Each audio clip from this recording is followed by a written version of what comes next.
Halo,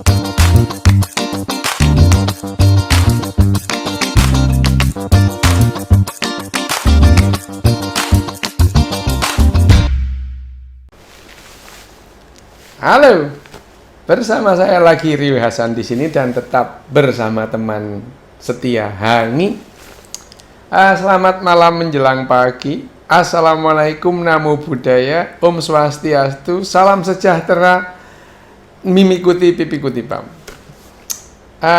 Kemarin di kesempatan yang lalu kita berbicara mengenai kenapa kita bisa gelisah, bagaimana kegelisahan itu muncul perasaan-perasaan nggak enak seperti jantung yang berdetak kencang, terus kemudian nafas memburu seolah-olah kita tidak bisa bernafas, kemudian pandangan kita jadi kabur, terasa gatal di seluruh tubuh dan mati rasa bahkan, terus kemudian kita tidak bisa melakukan atau berhubungan seksual, terus kemudian kita juga mulut kita kering. Perasaan-perasaan nggak enak itu munculnya adalah adaptasi dari otak kita selama jutaan tahun yang memicu reaksi berantai dari adrenalin karena terangsangnya amigdala sebagai pusat kegelisahan.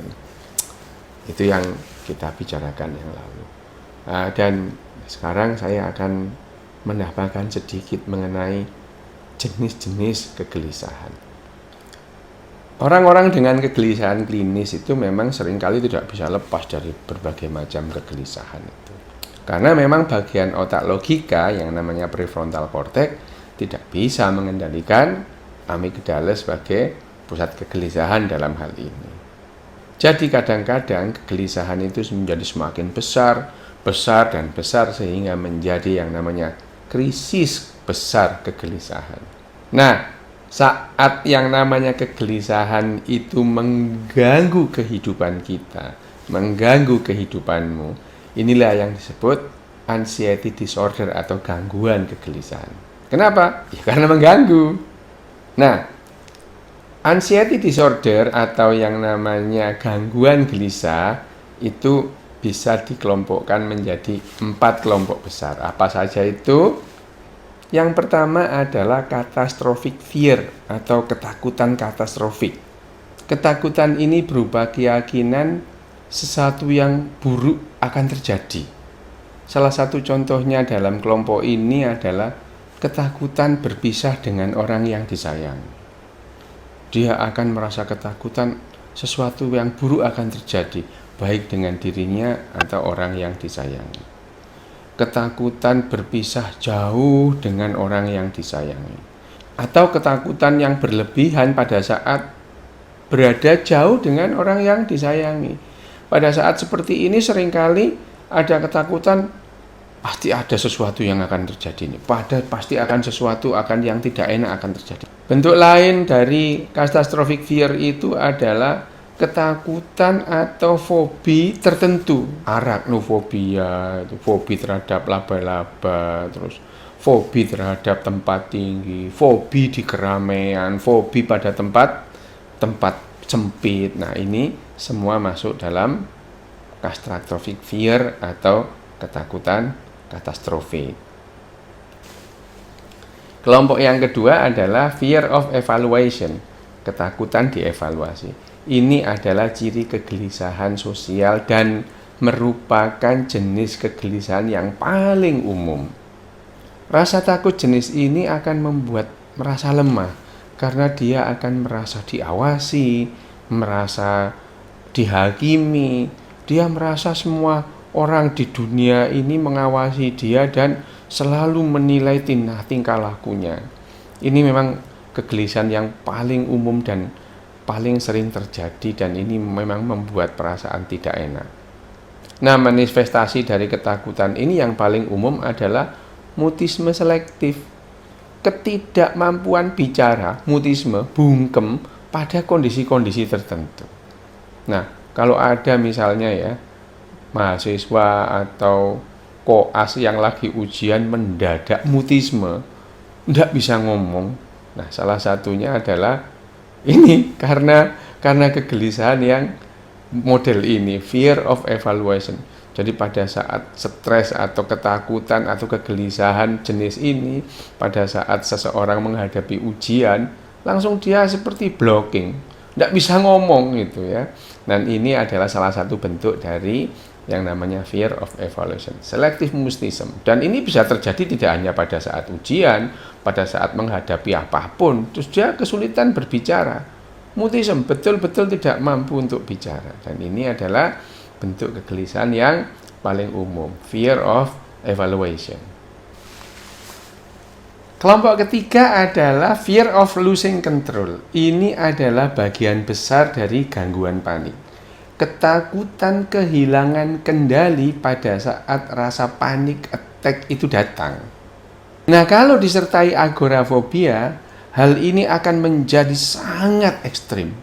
Agorafobia itu adalah rasa cemas atau takut yang berlebihan pada tempat dan situasi tertentu yang membuat penderitanya itu merasa malu, terus kemudian panik, ketakutan gitu ya. Dan biasanya penderitanya itu sudah pernah mengalami hal ini. Dengan adanya agorafobia ini, fear of losing control ini akan membuat seseorang akan menghindari banyak situasi, banyak tempat yang membuat dia takut serangan panik itu akan datang. Ini betul-betul ekstrim. Kalau ada yang namanya agorafobia pada fear of losing control. Nah, kelompok yang terakhir dari kegelisahan ini adalah fear of uncertainty. Ketakutan akan ketidakpastian. Dia tidak tahu apa yang akan terjadi, takut dengan segala sesuatu yang belum terjadi. Yang masuk dalam kelompok ini adalah kegelisahan umum atau yang disebut generalized anxiety. Nah, yang kedua adalah, nah ini udah terkenal banget ini, OCD, ya, obsessive compulsive disorder. Nah, ini masuk dalam dalam gangguan kelompok fear of uncertainty ini. Kalau yang namanya OCD atau obsessive compulsive disorder ini kan sudah terkenal. Ini banyaklah orang yang sudah tahu istilah ya, istilah obsessive compulsive disorder itu. Dengan ritual-ritual yang bolak-balik mengepal-ngepalkan tangannya, menghitung jarinya, beberapa kali memeriksa kunci, padahal sudah diperiksa, nanti keluar terus kemudian memeriksa kunci lagi. Ini ritual-ritual yang dilakukan oleh penderita OCD, dan ini didorong oleh rasa takut akan ketidakpastian gitu. Ya, ini dua jenis ini yang masuk dalam kelompok fear of uncertainty. Nah, kemarin kan kita sudah berbicara mengenai mengapa kita merasakan itu. Nah, kalau ada pertanyaan, dari mana semua ini terjadi? Faktor-faktor apa saja yang membuat hal-hal yang mengerikan tadi itu terjadi?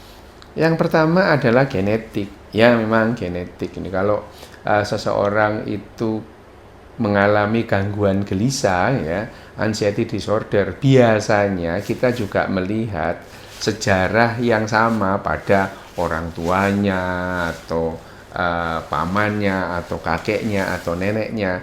Ini yang memberikan gambaran bahwa memang yang namanya gangguan kecemasan itu ada faktor genetik. Yang kedua adalah gender. Nah, ini ya, gender. Perempuan itu lebih sering merasakan gangguan kecemasan daripada laki-laki. Kenapa demikian? Oh ya, otak perempuan itu lebih kompleks. Yang dihadapi perempuan itu masalahnya lebih banyak. Sehingga wajar kalau kemudian perempuan itu lebih sering mengalami gangguan gelisah ketimbang laki-laki. Faktor lain dari munculnya kegelisahan ini adalah neurotransmitter atau kimia di otak kita. Memang ada hubungannya antara kegelisahan dengan neurotransmitter di otak kita. Nah, yang paling terkenal belakangan ini adalah serotonin. Nah, serotonin ini diklaim berhubungan dengan kegelisahan kalau kadar serotonin itu terlalu rendah. Nah, serotonin ini juga diklaim sebagai biangnya depresi. Depresi dan kegelisahan ini berdiri sendiri-sendiri, meskipun sering overlapping.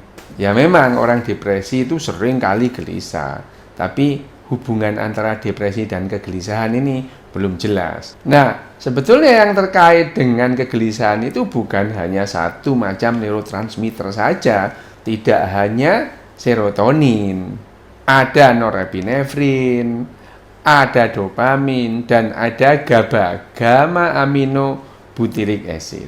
Tapi semua neurotransmitter ini yang terjadi ketidakseimbangannya dalam otak hanyalah awal dari cerita kegelisahan. Bagaimana kelanjutan ceritanya akan kita bicarakan pada sesi berikutnya, sekaligus dengan bagaimana cara-cara menghilangkan kegelisahan secara medis. Oke, sampai di sini saja dulu. Salam sehat, salam sejahtera, salam bahagia.